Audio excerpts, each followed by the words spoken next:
3 മിനിറ്റിനിടെ നടന്ന ബാങ്ക് കവർച്ചാ കേസിലെ പ്രതിയെ 48 മണിക്കൂറിനിപ്പുറത്തേക്ക് കേരള പോലീസ് പിടികൂടിയിരിക്കുകയാണ്. നിർണായകമായിരിക്കുന്നത് ഒരു ഷൂവിന്റെ അടിയിലെ കളർ, ഷൂവിന്റെ അടിയിലെ നിറവുമായി അതിനു പിറകെ പോയി ആണ് പോലീസ് ഈ പ്രതിയെ ഇപ്പോൾ പിടികൂടിയിരിക്കുന്നത്. ആദ്യഘട്ടത്തിൽ ഹിന്ദിക്കാരനോ മറ്റാരെങ്കിലും ആണോ എന്ന തരത്തിലുള്ള സംശയങ്ങൾ ഉണ്ടായിരുന്നെങ്കിലും മലയാളിയാണ്, ക്രിമിനൽ പശ്ചാത്തലം ഇല്ലാത്തൊരാളാണ് എന്നൊക്കെ പോലീസ് തന്നെ വിവരങ്ങൾ നൽകിയിരുന്നു. അതൊക്കെ ആണ് ഇപ്പോൾ ഇതാ ഈ പ്രതിയിലേക്ക് എത്തിയിരിക്കുന്നത്. നമ്മൾ 2 ബോക്സുകളിലായി കാണുന്ന ദൃശ്യങ്ങളൊന്ന് പ്രതിയുടെ ദൃശ്യമാണ് കാണുന്നത്.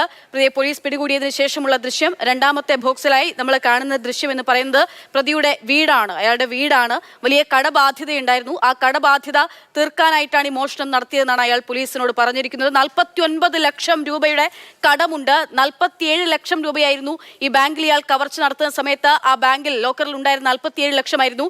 അതിൽ 15 ലക്ഷം രൂപയുമായി ഇയാൾ കടന്നു കളഞ്ഞത്. ആ സമയത്ത് കിട്ടിയ തുകയുമായി കടന്നു കളഞ്ഞു. മറ്റൊന്നുമല്ല, അതിൽ മറ്റൊന്നും സംഭവിച്ചിട്ടില്ല. മാത്രമല്ല, തീർത്തും ആസൂത്രിതമായി നടന്നൊരു മോഷണമാണ്.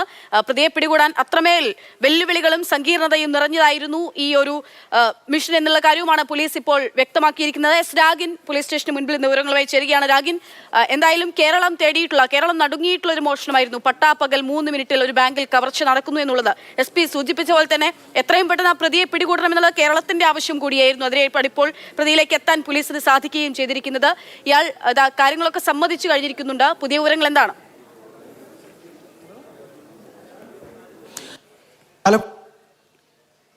47 മണിക്കൂറിനകം പ്രതിയെ കൊടുക്കാൻ കേരള പോലീസിന് കഴിഞ്ഞിരിക്കുന്നു. വളരെ തന്ത്രപരമായിട്ടാണ് ഇയാൾ ഈ ഓപ്പറേഷൻ എക്സിക്യൂട്ട് ചെയ്തതെന്നാണ് പോലീസ് സംഘം വ്യക്തമാക്കുന്നത്. അതായത് ഇയാൾ നേരത്തെ ഗൾഫിലായിരുന്നു, അവിടെ നിന്ന് മടങ്ങിയെത്തി. പക്ഷേ കുറച്ച് സാമ്പത്തിക കടവും അത്തരം കാര്യങ്ങൾ ഉണ്ടായിരുന്നു. അതിനുശേഷമാണ് ഇത്തരത്തിലൊരു റോബറി പ്ലാൻ ചെയ്യുന്നത്. അങ്ങനെ റോബറി പ്ലാൻ ചെയ്യുമ്പോൾ നാട്ടിൽ നടക്കുന്ന അന്വേഷണങ്ങൾ, അതുമായി ബന്ധപ്പെട്ട് പോലീസ് സ്വീകരിക്കുന്ന നടപടികൾ, ഇതൊക്കെ ഇയാൾ സസൂക്ഷ്മം വീക്ഷിച്ചു. അതിനുശേഷം ഒരു പ്ലാൻ തയ്യാറാക്കി മാസങ്ങൾക്ക് മുൻപേ റോബറി നടത്താൻ തീരുമാനിച്ചു. പക്ഷേ 4 ദിവസങ്ങൾക്ക് മുൻപാണ് ഇയാൾ ആ ഡേറ്റ് ഫിക്സ് ചെയ്യുന്നത്. അതിനുശേഷം ഇയാൾക്ക് മറ്റൊരു ഫെഡറൽ ബാങ്കിൽ ചാലക്കുടി ബ്രാഞ്ചിൽ അക്കൗണ്ട് ഉണ്ടായിരുന്നു. അപ്പോൾ ആ ബ്രാഞ്ചിൽ പലപ്പോഴായി പോയിട്ടുണ്ട്. അപ്പോൾ ഇവിടുത്തെ ഈ ബാങ്കിലെ രീതികൾ എങ്ങനെയാണെന്നൊക്കെ ഇയാൾ മനസ്സിലാക്കി. അങ്ങനെയാണ് ഈ പോട്ട ബ്രാഞ്ചിൽ ഇയാൾ എത്തുന്നത്. അങ്ങനെ വെള്ളിയാഴ്ച ദിവസം എത്തി. ആ ദിവസം 3 മിനിറ്റ് കൊണ്ട് ഈ ഓപ്പറേഷൻ നടത്തി. ഇങ്ങനെ ഒരു ബാങ്ക് കൊള്ളയ്ക്ക് പോകുമ്പോൾ എന്തൊക്കെ കാര്യങ്ങളാണ് തെളിവ് നശിപ്പിക്കുന്നതിന്റെ ഭാഗമായി, തെളിവ് മറയ്ക്കുന്നതിന്റെ ഭാഗമായി ചെയ്യേണ്ടതെന്ന് ഇയാൾ മനസ്സിലാക്കി. അങ്ങനെയാണ് ഈ ഒരു മങ്കി ക്യാപ്പ് ധരിക്കുന്നു, അതിന് മുകളിൽ ഹെൽമെറ്റ് ധരിക്കുന്നു, ഗ്ലൗസ് ഉൾപ്പെടെയുള്ള വേഷം ഇയാൾ സെറ്റ് ചെയ്യുന്നു. അതിനുശേഷം ഈ റോബറി നടത്തുന്നു. തുടർന്ന് വേഗം ഈ വാഹനത്തിൽ കയറുന്നു. ആദ്യഘട്ടത്തിൽ ഈ 3 കെട്ടായിരിക്കുന്ന ബണ്ടിലായിരിക്കുന്ന നോട്ട് കെട്ടുകളാണ് എടുത്തത്. അത് 15 ലക്ഷത്തോളം രൂപ ഉണ്ടായിരുന്നു. ഇയാൾക്ക് ഏകദേശം ഒരു 48-49 ലക്ഷത്തോളം രൂപ കടമുണ്ടായിരുന്നു എന്നാണ് വ്യക്തമാകുന്നത്. ഇയാൾ ഒരു ആഡംബര ജീവിതം നയിക്കുന്ന ഒരു ആൾ കൂടിയായിരുന്നു എന്നതടക്കമുള്ള കാര്യങ്ങളാണ് പോലീസ് വ്യക്തമാക്കുന്നത്. തുടർന്ന് അവിടെ നിന്ന് ഈ റോബറി നടത്തിയ ശേഷം നേരെ ഇവിടെ നിന്ന് മടങ്ങുന്നു. അങ്ങനെ പോകുന്ന ഘട്ടത്തിൽ 3 തവണ വസ്ത്രം മാറിയിട്ടുണ്ട്. അതെന്തുകൊണ്ടാണെന്ന് വെച്ചാൽ ഒരു CCTV-യിൽ ഒരു കാര്യം, ഒരു പ്രതിയുടെ അല്ലെങ്കിൽ ഒരു സസ്പെക്റ്റിന്റെ ദൃശ്യങ്ങൾ കിട്ടിക്കഴിഞ്ഞാൽ അത് മറ്റൊരു സ്ഥലത്ത് കൂടി ഒത്തുനോക്കിക്കഴിഞ്ഞാൽ പോലീസിന് കാര്യങ്ങൾ കുറെ കൂടി വ്യക്തമാകും. പക്ഷേ അതങ്ങനെ ഉണ്ടാകരുത് എന്ന് കണ്ടുകൊണ്ടാണ് ഇയാൾ ഇങ്ങനെ ചെയ്തത്. മാത്രമല്ല, ഈ നേരത്തെ സൂചിപ്പിച്ചതുപോലെ ഈ ഷൂവിനടിയിലെ ഒരു നിറം, ആ നിറം കോമൺ ആയി വന്നു. അതാണ് ഇയാളെ കൊടുക്കുന്നതിലേക്കുള്ള ഏറ്റവും പ്രധാനപ്പെട്ട ഒരു എലമെന്റായി പോലീസിന് മുന്നിലേക്ക് വന്നത്. ഈ റോബറി നടത്തിയ ശേഷം ഇയാൾ മറ്റ് സ്ഥലങ്ങളിലേക്ക് പോയിട്ടില്ല എന്ന് പോലീസിന് വ്യക്തമായിരുന്നു. CCTV ദൃശ്യങ്ങളടക്കം പരിശോധിച്ചു. പല വഴിക്ക് ഇയാൾ പോകുന്നതായിട്ടുള്ള വിവരങ്ങൾ പോലീസിന് കിട്ടി. പക്ഷേ ആര്, എങ്ങനെ എന്തടക്കമുള്ള കാര്യങ്ങൾ കുറെ കൂടി വ്യക്തത വരണമായിരുന്നു.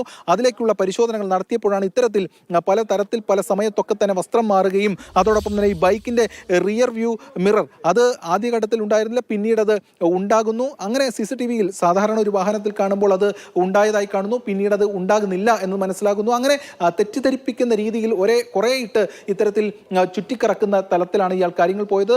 മറ്റൊരു പള്ളിപ്പെരുന്നാളിന് പോയ ഘട്ടത്തിലാണ് ഇയാൾ ഈ നമ്പർ അവിടെ നിന്ന് ശേഖരിച്ചത് വ്യാജ നമ്പറാണെന്ന് പോലീസിന് വ്യക്തമായിരുന്നു. അങ്ങനെ ഒരു റോബറി, ഒരു തെഫ്റ്റ് നടത്തുന്നതിന് എന്തൊക്കെ തരത്തിലുള്ള മുൻകൂർ പ്ലാനിംഗ് നടത്തണമോ അതെല്ലാം ഇയാൾ കൃത്യമായി തന്നെ നടത്തി എന്നാണ് ഇതിലൂടെ മനസ്സിലാക്കുന്നത്. ഇപ്പോഴും ഇയാൾ പറയുന്നത് താൻ ആദ്യമായിട്ടാണ് എങ്ങനെ എല്ലാവരിൽ നിന്നും മറഞ്ഞു നിൽക്കാം എന്നുള്ളത് തീർത്തും ആസൂത്രിതമായി ഓരോ ചുവടിലും ആ കാര്യങ്ങളൊക്കെ ശ്രദ്ധിച്ച് സസൂക്ഷ്മം തീർത്തും ആസൂത്രിതമായി നടപ്പിലാക്കിയ ഒരു മോഷണം. അതിന് ഏറ്റവും ഒടുവിൽ ഒരു ഷൂവിന്റെ അടിയുടെ നിറം മാത്രം കണ്ടുപിടിച്ചുകൊണ്ടാണ് ശേഷമാണ് റിൻജോ എന്ന് വിളിപ്പേരുള്ള റിജോ ആന്റണി എന്നുള്ള മോഷ്ടാവിനെ ഇപ്പോൾ പോലീസ് പിടികൂടിയിരിക്കുന്നത്. ഇതാ നമ്മൾ മാതൃഭൂമി ന്യൂസിലൂടെ കഴിഞ്ഞ ദിവസം കേരളം ആദ്യമായി കണ്ട ആ ദൃശ്യങ്ങൾ, ആ കവർച്ചാ ദൃശ്യങ്ങൾ നമ്മൾ കണ്ടിരുന്നു. അതിലെ പ്രതി ഇപ്പോഴിതാ പോലീസിന്റെ പിടിയിലായിരിക്കുകയാണ്. ചാലക്കുടി സ്വദേശി തന്നെയാണ് പിടിയിലായിരിക്കുന്നത്. ആകെ ഒന്നോ രണ്ടോ ഹിന്ദി വാക്കുകൾ മാത്രമാണ് ഇയാൾക്ക് പറയാൻ അറിയുകയുണ്ടായിരുന്നുള്ളൂ. പൈസ ദേദോ, അങ്ങനെ ഒന്ന് രണ്ട് വാക്കുകൾ മാത്രമേ ഇയാൾക്ക് പറയാൻ അറിയുണ്ടായിരുന്നു. അപ്പോൾ തന്നെ ഇത് ഹിന്ദിക്കാരനല്ല, മലയാളിയാണെന്നുള്ള കാര്യം വ്യക്തമായിരുന്നു എന്നുൾപ്പെടെ പോലീസ് സൂചിപ്പിക്കണം.